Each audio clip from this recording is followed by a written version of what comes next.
Honey Buzz. This is your review for 2. Good day, my name is Joe. Today we'll be going over Honey Buzz and how it plays with 2 players.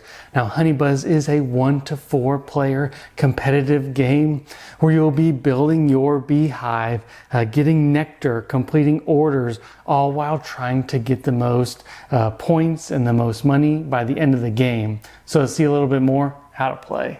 So in Honey Buzz, everybody's going to start off with their little their beehive and a little setup that you're going to have with 4 different tiles to start your honeycomb, to start your beehive. You're also going to start with 1 bee, and on your turn, you're either going to get a tile or recall your workers. So as you get a tile, you're going to have to place 1 of these bees, and if there's already a bee there, you'll have to place 2, and if there's already 2 there, you'll have to place 3. So it's kind of an escalating bee line, if you will, and it says that in the game. But on the main part of your turn, when you're going to place on that kind of worker placement action, you're going to get this tile. This tile is going to have an icon on it, and those are going to be the actions you can do once you create a honeycomb, once you create a 6-sided around a single space, and you kind of fill that in. You actually get to do every single action that's around that center space. So there's 6 different actions in total. They may be getting nectar, they may be, and that's in this foraging action, getting nectar or pollinating your certain honeycombs, producing, and that's actually how once you get these tokens, you can actually produce on them. Then you can sell things at the market. You can sell your pollen, or you can fulfill a contract. You can potentially get new bees. So they go and they become newborn bees, which when you recall your workers, you'll get to place more before you have to do the recall action. There's going to be the decree action, which lets you do any action that you want to, but you got to pay a little bit extra to get that tile. Or you can just get the 5 money tile in general. But when you complete a comb, you do all the actions around it, and that's basically the game. So those are the different actions you're going to do, and the game is over when 2 of these 3 stacks run out, or 4 of the market tracks have reached the bottom position. So let's see a little bit more what I thought about the game. So let's talk about the rules and references. And I have played this game at 2 and 3, and the rules are just straightforward and easy to kind of get back to the table.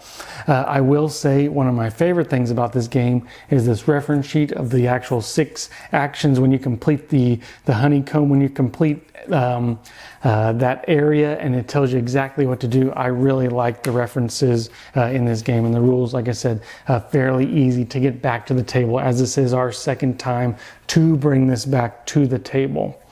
The components themselves, well, this is where the game I think really shines. It's fun to have these rubber components, these nectar, the actual honeycomb as you build your beehive. You have your little beehive, your little beeples, you make your beeline.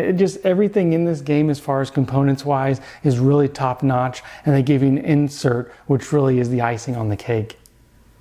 So talk about setup and table size. And setup for a game like this, setup actually took me a little bit longer than I thought it would. Probably about 10 minutes, probably a little over 10 minutes. And just, I thought it was going to be easy to set up because we've gotten this game out a couple times. And just getting it to the table, I forgot how involved it was just to kind of get stuff out there as far as setting up your player areas, making sure all the cards are in the right spot, making sure you just have everything kind of set up and ready to go. Once you have it set up though, very easy to replayability and kind of reset the game. As far as table size go, I will say it looks like it's going to be on a small table, but as your honeycomb, as your beehive grows, it'll take up a little bit more room. So a little bit more than a 3x3 is probably recommended, especially when you get to the higher player counts.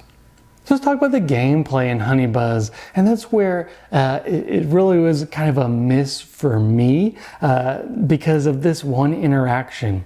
On your turn, on your main turn, when you're getting these tiles, you either place it down or you place it down and you make a full 6 tiles around it and you do all those actions. So you either have a 5-second turn or a 2 to 3 minute turn.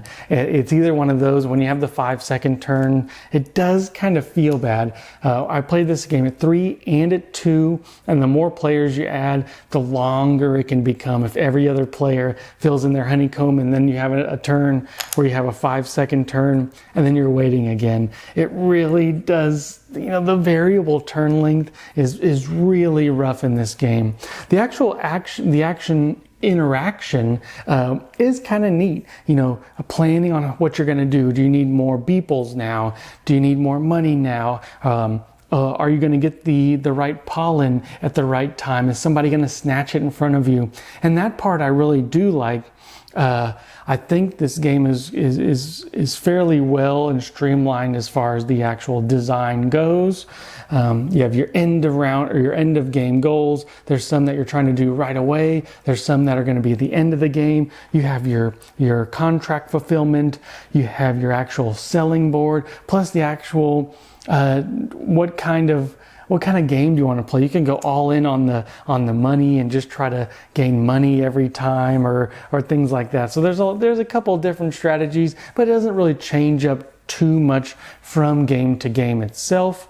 But the gameplay, the loop just really slowed down when it came to waiting for the other people to do their honeycomb big turn. And if they do have multiple in a row, if you are playing with 3-4 players, it can get kind of long. So that's kind of the one downside for me is how cute and how streamlined the rest of the game is to how variable the actual turn and the gameplay is. So is this game good for 2? And my wife and I knocked out 2 pretty quick games. Probably took us about 40 minutes each. Just nice and quick. I would say that is good about the game, especially once you're into your second and third consecutive playthrough. With 2 players, you're not really fighting over a whole bunch of spaces up here. You're never really going to deplete all these selling tracks. You only have 9 cards down here to actually purchase it, but 6 cards can start to end the game very quickly. Getting the nectars pretty small. You just don't have that competition, and that's where the game kind of is. That's where the struggle is, because the competition comes at the higher player counts, but the higher player counts really bloats the turn disparity, the amount of time in between the turns. So at 2 players, this game does play pretty quickly, but there's just not a whole bunch of competition. The longevity isn't really here for me. I really do think the components are cute. I think the game mechanics are cute. But as far as the gameplay itself, especially with 2, it's just okay to me, just not one that really resonated with me. So it's not a bad game in any sense, but I would say this is probably the epitome of probably a game that I would consider just not for me. So there's so many good things about this game, but it just didn't hit the marks that I've been on some of the games that I've been playing recently. Some of the more recent games have just been kind of fun. This game just wasn't too fun to get to the table. So like I said, it's a good game, but the epitome of a game that is not for me. And with 2 players, not quite enough competition up here. But then when you get to the more player count, your turns just become super variable. So hope you guys enjoyed the short review on Honey Buzz, and until next time.